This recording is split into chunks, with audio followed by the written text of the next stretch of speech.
Все, Валерия Меладзе остается ни с чем в России. Срочно послушайте новость до конца. Постепенно Валерий Меладзе остается без работы.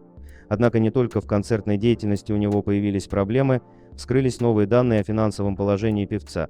57-летний Меладзе должен налоговой, также у него заблокированы счета. Кроме того, в 2021 году у Валерия Шатаевича мог случиться суд с пенсионным фондом, который лишь с помощью иска смог получить данные о его сотрудниках. Однако позже представители фонда отказались от претензий, так как фирма, похоже, устранила нарушение. Теперь ответа от артиста добивается Федеральная налоговая служба, заблокировавшая счета его компании МБ Про в Инвесторгбанке по причине неуплаты налогов. Организация звезды работала в сфере исполнительских искусств, но осенью прошлого года начала процедуру ликвидации. А проблемы с «Авантаж» в Бирюлеве, которую Меладзе купил в конце 90-х и вложил туда 145 миллионов рублей, тянутся несколько лет.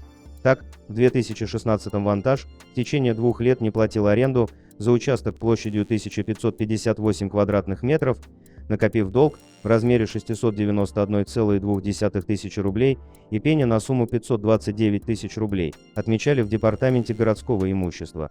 К слову, незадолго до того, как его сотрудники обратились в суд, коллеги артиста закрыли долг и пени.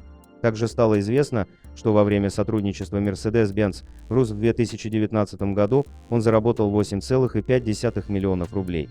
В целом, за тот период доход Меладзе составил 3,2 миллиона долларов, о чем информировали в российском Forbes. После того, как концерн покинул российский рынок, кошелек звезды значительно исхудал. Однако Атар Кушанашвили заверил, что муж Альбины Джанабаевой уж точно не бедствует.